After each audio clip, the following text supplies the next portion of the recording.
myself, yes, I'm Kraiguar Smith. At one time, I was a fighter, a professional amateur, semi-amateur fighter, known as Kraiguar Dupre. August 14, 1978, I fought I feel my greatest match against one of the legendary men heavyweight fighters, Monster Man Everett Eddy. I fought him at the Culver City Veterans Auditorium, August 13th, and I fought him at the Shrine Auditorium, August 14th. 2 days in a row, I fought this monster of a man. And August 13th, we fought for grand champion. He won the heavyweight division. I won the lightweight division at Steve Fisher and Jerry Fisher tournament, again at the Veterans Auditorium in Culver City. Cecil Peoples, the legendary one, Hall of Famer, was the center referee. Really coming up in the eliminations, I couldn't be beat. To me, I felt that I destroyed everyone. No one got close to me. I must say, I was truly on that day. So when it came to fight Monster Man Everett Eddy, I was not intimidated because I had fought some of the great heavyweight fighters leading up to that.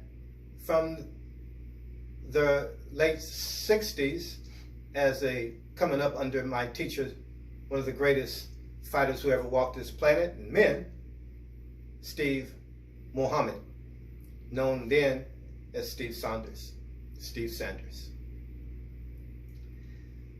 So, fighting Monster Man Everett Eddy, I knew that, hey, I'm just going to move on him.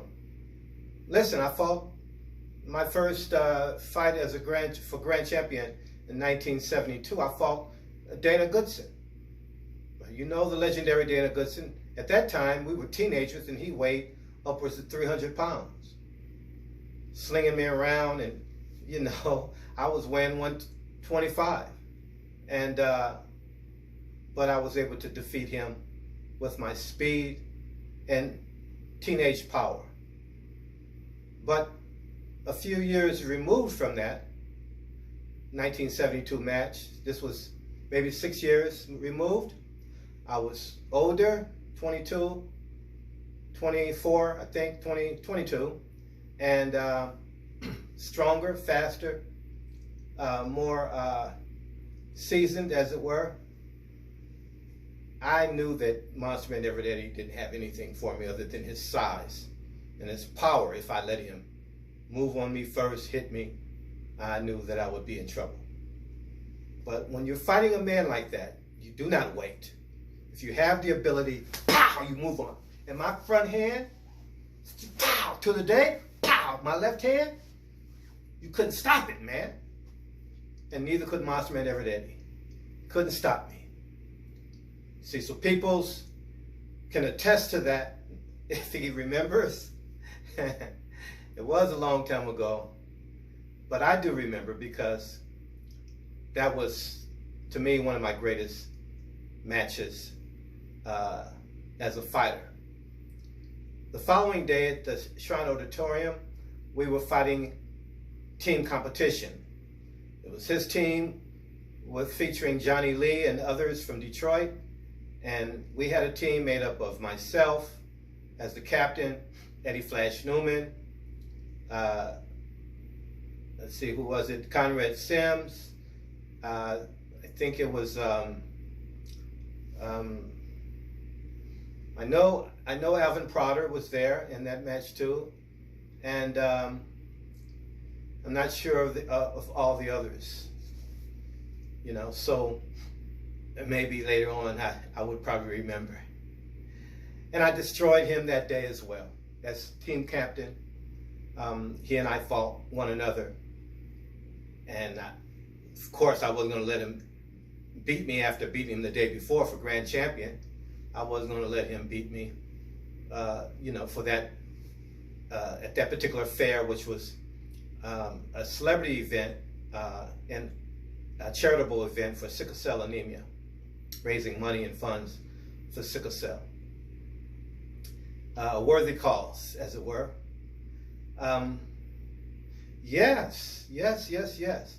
Hey, I may not be worthy of some of you Hall of Fame organizations, but that part of my life, no one could beat me. If you put anyone in front of me at that particular time, I would have destroyed them. I don't care who you are and who you were. I was hard to beat. And it would have been taken a great fighter, great man, and maybe the dedication that I had at that time, or the determination. I knew that this was my time. August 13th is very memorable. You have, matter of fact, I gave that award to Carvis Latrice Baldwin, better known as Captain Wildman of the Black Karate Federation. I gave it to him as a birthday present. 3 years later, my daughter would be born on that day, August 13th. My wonderful, beautiful oldest child, Jasmine Joy. August 13th, August 14th, 1978, I went by Kraiguar Dupre, which was a name that I took from a wonderful dancer by the name of Roland Dupre, who was a professional dancer and teacher and mentor of mine, who had his school on 3rd and Crescent Heights, if anyone remembered Dupre's Dance Academy back then. I love that little guy. He was fast, he was smooth, he was fluid, and his philosophy was, a cat takes chances. Be like a cat and take chances. And I'll leave that with you. I am Kraiguar, and it's who we are, it's what we do. Peace and blessings. Respect.